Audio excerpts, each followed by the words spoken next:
कैसे आप सब? आई होप आप सब बहुत अच्छे होंगे। हम बात कर रहे थे भारतीय दंड संहिता के बारे में, जिसमें हम 2 चैप्टर कंप्लीट कर चुके हैं और फिलहाल हम चैप्टर 3 पर हैं। ठीक है, अगर सेक्शन की बात करें तो सेक्शन 20 कंप्लीट कर चुके हैं और फिलहाल हम सेक्शन 21 से शुरू करने वाले हैं। ठीक है, तो चलिए शुरू करते हैं। सेक्शन 21।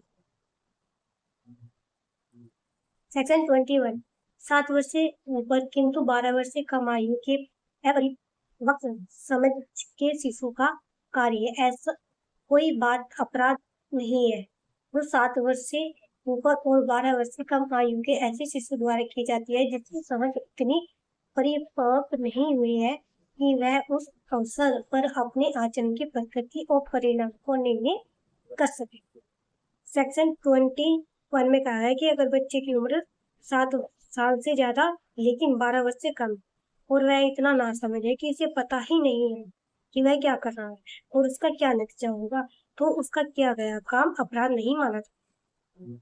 ठीक है, उम्र की बात करें तो 7 वर्ष से ऊपर और 12 वर्ष से कम, मतलब 7 वर्ष से कम उम्र के बच्चे का कोई भी कार्य हर हाल में पूरी तरह माफ होता है। अपरिपक्व समझ वाला यहाँ कोर्ट यह देखता है कि क्या बच्चा सच में इतना ना समझता कि उसे अपने एक गंभीरता पता नहीं थी। ठीक है, अब बात करते हैं सेक्शन 22 के बारे में। विकट चित्त व्यक्ति का कार्य कोई बात अपराध नहीं है जो ऐसे व्यक्ति द्वारा की जाती है जो उसे करते समय चित्त विकट के कारण उस कार्य की प्रकृति या यह कि जो कुछ वह कर रहा है वह दोष पूर्ण या विधि के प्रतिकूल है जानने में असमर्थ। सेक्शन 22 कहता है कि अगर कोई व्यक्ति मानसिक रूप से अस्वस्थ पागल है और अपराध करते वक्त उसका दिमाग इस हाल में नहीं था कि वह सही गलत या कानून का अंतर समझ सके तो उसे सजा नहीं होगी। मतलब घटना के समय व्यक्ति पागलपन या चित्त विकट स्थिति में होना चाहिए। उसे यह पता ही न हो कि वह क्या कर रहा है या जो कर रहा है वह गलत है या कानून के खिलाफ है। ठीक है, अब बात करते हैं सेक्शन 23 के बारे में। ऐसे व्यक्ति का कार्य जो अपनी इच्छा के विरुद्ध मदता में होने के कारण निर्णय पर पहुंचने में असमर्थ। कोई बात अपराध नहीं है जो ऐसे व्यक्ति द्वारा की जाती है जो उसे करते समय मदता के कारण उस कार्य की प्रकृति या यह कि जो कुछ वह कर रहा है वह दोषपूर्ण या विधि के प्रति है जानने में असमर्थ है, परंतु वह चीज जिससे उसकी मदता हुई थी उसको अपने ज्ञान के बिना या इच्छा के विरुद्ध दी गई थी। सेक्शन 23 कहता है कि अगर किसी व्यक्ति को उसकी मर्जी के बिना धोखे या जबरदस्ती नशा करा दिया जाए और उस नशे की हालत में वह कोई अपराध कर दे, मतलब जिससे उसे अपने किए का होश ही न हो, तो कानून उसे सजा नहीं देता। मतलब नशा जबरदस्ती या धोखे से हुआ हो। सबसे जरूरी शर्त यह है कि नशा उसकी इच्छा के विरुद्ध या उसकी जानकारी के बिना दिया गया हो। अगर खुद की मर्जी से शराब पीकर अपराध किया है तो सजा नहीं। होश खो चुका हो, नशे का असर इतना हो कि व्यक्ति सही गलत का फैसला न कर सके। ठीक है, अब बात करते हैं सेक्शन 24 के बारे में। किसी व्यक्ति द्वारा जो मतता में है किया गया अपराध जिससे विशिष्ट आशय या ज्ञान का होना अपेक्षित है उन दशाओं में जहाँ की कोई किया गया कार्य अपराध नहीं होता है जब तक कि वह किसी विशिष्ट ज्ञान या आशय से न किया गया हो। कोई व्यक्ति जो वह कार्य मतता की स्थिति में करता है इस प्रकार बढ़ते जाने के दायित्व के अधीन होगा मानो उसे वही ज्ञान था जो उसे होता यदि वह मतता में न होता, जब तक कि वह चीज जिससे उसे मतता हुई थी उससे उसके ज्ञान के बिना या उसकी इच्छा के विरुद्ध न दी गई। सेक्शन 24 कहता है कि अगर कोई व्यक्ति अपनी मर्जी से नशा करता है तो कानून यह मानकर चलता है कि उसे उस काम का पूरा ज्ञान था जो वह होश में करते हुए करता, वह नशे का बहाना बनाकर सजा से नहीं बच सकता। ठीक है, मतलब यहाँ व्यक्ति ने खुद अपनी मर्जी से नशा किया, कानून मान लेता है कि उसे उस काम के परिणामों की वही जानकारी थी जो बिना नशे के होती है। ठीक है, अब बात करते हैं सेक्शन 25 के बारे में। सम्मति से किया गया कार्य जिससे मृत्यु घोर उपधि कारित करने का आशय न हो और न ही उसकी संभाव्यता का ज्ञान हो। कोई बात जो मृत्यु या घोर उपति कारित करने के हाथ से न की गई हो और जिसके बारे में कर्ता को यह ज्ञात न हो कि उससे मृत्यु या घोर उपति कारित होना संभव है। किसी ऐसी हानि के कारण अपराध नहीं जो उस बात से 18 वर्ष से अधिक आयु के किसी व्यक्ति को जिसने वह हानि सहन करने की चाहे अभिव्यक्त या विवक्षित सम्मति दे दी हो, कारित हो या कारित होना कर्ता द्वारा आश्रित हो या जिसके बारे में कर्ता को ज्ञात हो कि वह ऐसी किसी व्यक्ति को जिसने उस हानि की जोखिम उठाने की सम्मति दे दी है उस बात द्वारा कारित होनी संभाव्य है। सेक्शन 25 कहता है कि अगर 18 वर्ष से अधिक उम्र का कोई व्यक्ति अपनी मर्जी मतलब सहमति से किसी खेल या काम में शामिल होता है और उस दौरान सामान्य नियमों के तहत उसे कोई चोट लग जाती है तो चोट पहुंचाने वाले ने कोई अपराध नहीं किया, बस सिर्फ इरादा जान लेने या गंभीर चोट पहुंचाने का न। ठीक है। अगर उम्र की बात करें तो सहमति देने वाले की उम्र 18 वर्ष से अधिक होनी चाहिए। उसी चोट की जोखिम उठाने की सहमति लिखकर बोलकर इशारे से दी हो, कोई बुरा इरादा न हो, काम का मकसद किसी को मारना है जानबूझकर गंभीर चोट पहुंचाना नहीं होना चाहिए। ठीक है। इसके उदाहरण की बात करें तो क्या यह आमोद प्रमोद हेतु आपस में पट्टेबाजी करने को सहमत होते हैं। इस सहमति में किसी अपहानी को जो ऐसी पट्टेबाजी के दौरान खेल के नियम के विरुद्ध न होते हुए कारित हो सहन करने की पट्टे की सहमति विवक्षित है और यदि क्या नियम अनुसार पट्टेबाजी करते हुए यह को उपाधि कारित कर देता है तो क्या कोई अपराध नहीं करते।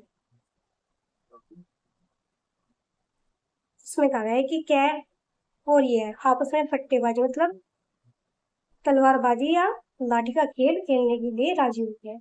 इस खेल में यह पहले माना जाता है कि खेल के नियमों के तहत अगर हल्की फुल्की चोट लग जाए तो दोनों को मंजूर है। खेल के दौरान नियम से खेलते हुए क्या की लाठी यह को लग जाती है और यह को चोट आ जाती है, यहाँ कहने कोई अपराध नहीं किया है क्योंकि यह ने खेल में शामिल होकर अपनी सहमति दी थी। ठीक है। अब बात करते हैं सेक्शन 26 के बारे में। किसी व्यक्ति के फायदे के लिए सम्मति से सद्भावपूर्वक किया गया कार्य जिससे मृत्यु कारित करने का आशय नहीं है। कोई बात जो मृत्यु कारित करने के आशय से न की गई हो किसी ऐसी अपहानि के कारण अपराध नहीं है जो उस बात से किसी ऐसे व्यक्ति को जिसके फायदे के लिए वह सद्भावपूर्वक की जाए और जिससे उस अपहानि को सहने या उस अपहानि की जोखिम उठाने के लिए चाहे अभिव्यक्त या विभक्त से सहमति दे दी हो, कारित हो या कारित करने का कर्ता का आशय हो या कारित होने की संभाव्यता कर्ता को ज्ञात है। सेक्शन 26 कहता है कि अगर कोई डॉक्टर मतलब कोई अन्य व्यक्ति किसी मरीज की लापरवाही के लिए उसकी सहमति लेकर कोई ऐसा इलाज या ऑपरेशन करता है जिससे जोखिम है तो मरीज को नुकसान पहुंचने पर भी डॉक्टर अपराधी नहीं माना जाएगा। ठीक है। फायदा और सद्भाव मतलब काम सिर्फ मरीज के फायदे के लिए और नेक नियत से किया गया हो। डॉक्टर का मकसद मरीज को मारना नहीं बल्कि बचाना होना चाहिए भले ही जोखिम कितना भी बड़ा हो। ठीक है। इसके उदाहरण से समझते हैं। क्या एक शल्य चिकित्सक यह जानते हैं कि वह की एक विशिष्ट शल्य क्रिया से यह को जो संवेदन पूर्वक व्याधि से ग्रस्त है मृत्यु कारित होने की संभावना है किंतु यह कि मृत्यु कारित करने का आशय न रखते हुए सद्भाव पूर्वक यह के फायदे के आशय से यह की सहमति से यह पर वह शल्य क्रिया करता है कहने कोई अपराध नहीं किया है। इसमें कहा है कि क्या एक सर्जन है यह वो एक बहुत दर्दनाक बीमारी डॉक्टर क्या जानता है कि ऑपरेशन करने से यह की जान भी जा सकती है लेकिन बिना ऑपरेशन के वह वैसे भी नहीं बचे। यह भी सहमति से डॉक्टर ऑपरेशन करता है दुर्भाग्य से ऑपरेशन के दौरान यह की मौत हो जाती है। यहाँ डॉक्टर ने कोई अपराध नहीं किया क्योंकि उसकी नियत मरीज को बचाने की थी मारने के लिए। ठीक है। अब बात करिए सेक्शन 27 के बारे में। संरक्षक द्वारा या उसकी सहमति से शिशु या विकट चित्त व्यक्ति के फायदे के लिए सद्भाव पूर्वक किया गया कार्य कोई बात जो 12 वर्ष से कम आयु के व्यक्ति या विकसित व्यक्ति के फायदे के लिए सद्भावपूर्वक उसके संरक्षण की या विधि पूर्ण पार्षद किसी अन्य व्यक्ति द्वारा या तो अभिव्यक्त या विवक्षित सहमति से की जाए किसी ऐसी अपहानि के कारण अपराध नहीं है जो उस बात से उस व्यक्ति को कारित हो या कारित करने का कर्ता का आशय हो या कारित होने की संभाव्यता कर्ता को ज्ञात हो। सेक्शन 27 कहता है कि 12 साल से कम उम्र के बच्चे या मानसिक रूप से अस्वस्थ मतलब पागल व्यक्ति खुद से ही फैसला नहीं ले सकते हैं, इसलिए उनके माता पिता या कानूनी संरक्षक की सहमति से उनके फायदे के लिए किया गया कोई भी काम मतलब जैसे ऑपरेशन अपराध नहीं है। 12 वर्ष से कम हो या व्यक्ति विकसित पागल हो, ठीक है, सहमति उसके माता पिता ने दी हो, लेकिन इसके कुछ सख्त नियम। पॉइंट है, आशय मृत्यु कारित करने या मृत्यु कारित करने का प्रयत्न करने पर नहीं हो। पॉइंट में कहा गया है कि आप जानबूझकर उस बच्चे या बीमार व्यक्ति को मार नहीं सकते हैं या मारने की कोशिश नहीं कर सकते हैं। पॉइंट बी, मृत्यु या घोरोपति के निवारण के या किसी गंभीर रोग या अंग शैथिल्य से मुक्त करने से भी किसी प्रयोजन के लिए किसी ऐसी बात के करने का नहीं होगा जिसे करने वाला व्यक्ति जानता हो कि उससे मृत्यु कारित होना संभाव्य है। पॉइंट सी, स्वेच्छा घोरोपति कारित करने या घोरोपति कारित करने का प्रयत्न करने पर नहीं होगा जब तक कि वह मृत्यु घोरोपति के निवारण के या किसी गंभीर रोग या अन्य अंग शैथिल्य से मुक्त करने के प्रयोजन से न की गई। पॉइंट बी सी कहता है कि कोई ऐसा काम नहीं कर सकते जिससे मौत या गंभीर चोट लगने का खतरा हो जब तक कि वह काम उसकी जान बचाने या किसी गंभीर बीमारी को ठीक करने के लिए बेहद जरूरी न हो। ठीक है, उदाहरण से समझते हैं, क्या सद्भावपूर्वक अपने शिशु के फायदे के लिए अपने शिशु की सहमति के बिना यह संभावना जानते हैं कि शल्य क्रिया से उस शिशु की मृत्यु कारित होगी, न कि इस आशय से कि उस शिशु को मृत्यु कारित कर दे। शल्य चिकित्सक द्वारा पथरी निकलवाने के लिए अपने शिशु की शल्य क्रिया करवाता है। क्या का उद्देश्य शिशु को रोग मुक्त करना था, इसलिए वह इस अपवाद के अंतर्गत आता है। इस उदाहरण में बताया है कि एक छोटे बच्चे के पेट में पथरी है। उसका पिता क्या जानता है कि ऑपरेशन में बच्चे की जान जाने का खतरा है, फिर भी बच्चे को इस दर्दनाक बीमारी से निकालने के लिए वह डॉक्टर से ऑपरेशन करवाता है। यदि बच्चा ठीक हो जाता है या कोई नुकसान होता है तो पिता दोषी नहीं है, क्योंकि काम बच्चे के फायदे के लिए था। ठीक है, बात करते हैं सेक्शन 28 के बारे में। सहमति जिसके संबंध में यह ज्ञात हो कि वह भय या भ्रम के अधीन दी गई कोई सम्मति ऐसी सम्मति नहीं है जैसी इस संहिता की किसी धारा से आश्रित है। सेक्शन 28 कहता है कि इस तरह की हाँ मतलब सहमति को कानून में हाँ नहीं मानता है। अगर आपने किसी से धोखे या डरा धमका कर सहमति ली है तो वह बेकार है। ठीक है, पॉइंट ए, यदि वह सहमति किसी व्यक्ति ने क्षति के देखे अधीन या तथ्य के किसी भ्रम के अधीन दी है और यदि कार्य करने वाला व्यक्ति ये जानता हो या उसके पास विश्वास करने का कारण है कि ऐसे भय या भ्रम के परिणाम स्वरूप वह सहमति दी गई थी। पॉइंट ए में कहा गया है कि अगर किसी को जान का या नुकसान का डर दिखाकर जैसे बंदूक की नोक पर हाँ करवाया जाए या किसी झूठ में भ्रम में रखकर सहमति ली जाए।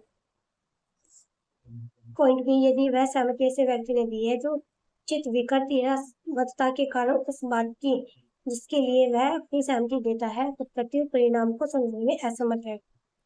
पॉइंट बी कहता है कि अगर सहमति देने वाला व्यक्ति पागलपन या अत्यधिक नशे में हो और उसे पता है ही न हो कि वह किस बात के लिए हाँ कर रहा है। पॉइंट सी, जब्ती के संदर्भ से प्रतिकूल प्रतीत न हो यदि वह सहमति ऐसे व्यक्ति ने दी है जो 12 वर्ष से कम आयु का है। पॉइंट सी कहता है कि 12 वर्ष से कम आयु के बच्चे द्वारा दी गई सहमति कानूनी वैध नहीं माना जाता। अब सेक्शन 29 के बारे में बात करते हैं। ऐसे कार्यों का अपवचन जो कारित हानि के बिना भी सवैध अपराध है। धारा 25, धारा 26, धारा 27 के अपवादों का विचार उन कार्यों पर नहीं है जो किसी अपहानि के बिना भी सवैध अपराध है, जो उस व्यक्ति को जो सहमति देता है, जिसकी ओर से सहमति दी जाती है, उन कार्यों से कार्य को या कार्य किए जाने का आशय हो या कार्य होने की संभावना ज्ञात हो। सेक्शन 29 कहता है कि कुछ काम कानून में इतने गलत माने गए हैं कि अगर सामने वाला व्यक्ति अपनी मर्जी से भी वह काम करने को कहे तो भी करने वाले को सजा नहीं। सहमति देने से वह अपराध वेद नहीं हो जाता है।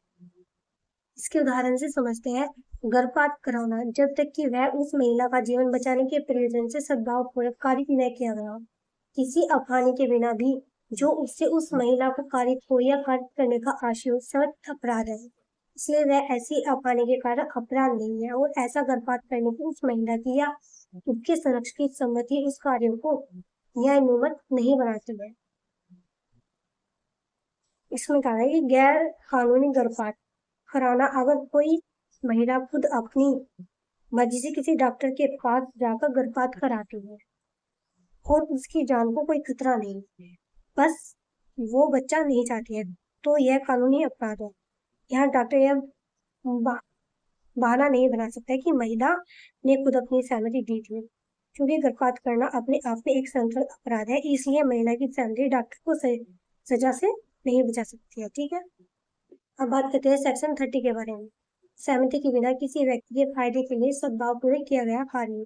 कोई बात जो किसी व्यक्ति के फायदे के लिए सद्भावपूर्वक यद्यपि उसकी सहमति के बिना की गई है, ऐसी किसी अफवाह के कारण अपराध नहीं है जो उस बात से उस व्यक्ति को कारित हो जाए यदि परिस्थिति ऐसी है कि उस व्यक्ति के लिए यह संभाव्य हो कि वह अपनी सहमति प्रकट करे या वह व्यक्ति सहमति देने के लिए असमर्थ हो और उसका कोई संरक्षक या उसका विधि पूर्वक कोई दूसरा व्यक्ति न हो, जिससे ऐसे समय पर सहमति अभिप्राप्त करना संभाव्य हो कि वह बात फायदे के साथ ही की जा सके। सेक्शन 30 कहता है कि अगर किसी व्यक्ति की जान खतरे में है, वह बेहोश है या सहमति देने की हालत में नहीं है और उसके माता पिता भी वहां मौजूद नहीं है, तो उसकी जान बचाने के लिए बिना सहमति के भी किया गया काम अपराध नहीं माना जाए। ठीक है, इसमें डॉक्टर या मददगार का इरादा जानबूझकर मारना या गंभीर नुकसान पहुंचाना नहीं होना चाहिए, बल्कि सिर्फ जान बचाना होना चाहिए। ठीक है, आज की वीडियो में इतना ही। वीडियो को लाइक कीजिए, कमेंट कीजिए, शेयर कीजिए और चैनल को सब्सक्राइब कीजिए। तो मिलते हैं आपसे नेक्स्ट वीडियो में। Thank you.